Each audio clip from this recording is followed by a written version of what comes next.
ଶିଖରଙ୍କ ଘରେ ପୁଣି ବାଜିଲା ସାହାନାଇ। ଦ୍ୱିତୀୟ ଥର ପାଇଁ କରିଲେ ବିବାହ। ବିଦେଶିନୀଙ୍କ ହାତ ଧରିଲେ ଶିଖର ଧୱନ। ପୂର୍ବତନ ଭାରତୀୟ କ୍ରିକେଟର ଶିଖର ଧୱନଙ୍କ ଘରେ ପୁଣି ଥରେ ବାଜିଛି ସାହାନାଇ। ପ୍ରଥମ ପତ୍ନୀଙ୍କ ଠାରୁ ଛାଡ଼ପତ୍ର ନେବା ପରେ 40 ବର୍ଷରେ ପୁଣି ଥରେ ବିବାହ ବନ୍ଧନରେ ବାନ୍ଧି ହୋଇଛନ୍ତି ଶିଖର ଧୱନ। ଲମ୍ବା ସମୟ ଧରି ବିଦେଶୀ ଯୁବତୀ ସୋଫି ସାଇନଙ୍କୁ ଡେଟ୍ କରୁଥିଲେ ଶିଖର। କିଛି ଦିନ ତଳେ ହିଁ ସେ ଗର୍ଲଫ୍ରେଣ୍ଡଙ୍କ ସହ ଏନ୍ଗେଜମେଣ୍ଟ କରିଥିଲେ। ଦୁହେଁ ପ୍ରଥମ ଥର ଦୁବାଇରେ ଦେଖା ସାକ୍ଷାତ ହୋଇଥିଲେ। କିଛି ଦିନ ତଳେ ହିଁ ଦୁହିଁଙ୍କର ରୋକା ଏବଂ ସଙ୍ଗୀତ ହଳଦୀ ସେରେମନି ହୋଇଥିଲା, ଯାହାର ଫଟୋ ସୋଫି ଇନ୍ଷ୍ଟାଗ୍ରାମରେ ପୋଷ୍ଟ କରିଥିଲେ।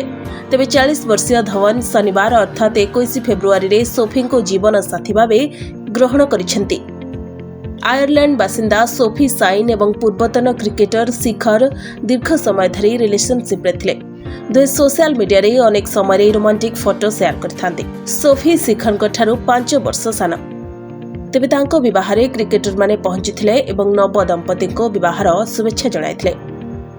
ଏହା ପୂର୍ବରୁ ଗବ୍ବର 2012ରେ ନିଜଠାରୁ 10 ବର୍ଷ ବଡ଼ ଅଷ୍ଟ୍ରେଲିଆର ଆୟଶା ମୁଖର୍ଜୀଙ୍କୁ ବିବାହ କରିଥିଲେ ଏବଂ 2014ରେ ଦୁହିଁଙ୍କର ପୁଅ ଜୋରାବର ଜନ୍ମ ହୋଇଥିଲେ।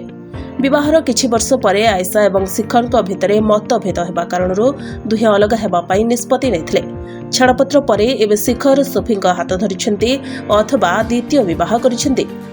ବିବାହରେ ରୋହିତ ଶର୍ମା ପତ୍ନୀ ରିତିକା ସଜଦେଙ୍କ ସହିତ ପହଞ୍ଚିଥିବା ବେଳେ ସୁରେଶ ରୈନା, ୟୁଜବେନ୍ଦ୍ର ଚହଲଙ୍କ ଭଳି କ୍ରିକେଟର ମଧ୍ୟ ପହଞ୍ଚିଥିଲେ। ବିରାଟ କୋହଲି ବିବାହରେ ପହଞ୍ଚି ନଥିଲେ ମଧ୍ୟ ଇନ୍ଷ୍ଟାଗ୍ରାମରେ ଶିଖରଙ୍କୁ ଶୁଭେଚ୍ଛା ଜଣାଇଥିଲେ। ସେ ଇନ୍ଷ୍ଟାରେ ଶିଖରଙ୍କୁ ମୁବାରକା ଜଟ୍ଜି କହି ଅଭିନନ୍ଦନ ଜଣାଇଥିଲେ। ଇରଫାନ ପଠାନ ଏବଂ ବିସିସିଆଇ ଉପାଧ୍ୟକ୍ଷ ରାଜୀବ ଶୁକ୍ଲା ମଧ୍ୟ ଏହି ବିବାହରେ ପହଞ୍ଚି ନବ ଦମ୍ପତିଙ୍କୁ ଶୁଭେଚ୍ଛା ଜଣାଇଥିଲେ। ବ୍ୟୁରୋ ରିପୋର୍ଟ, ପ୍ରଭାବ ନ୍ୟୁଜ୍।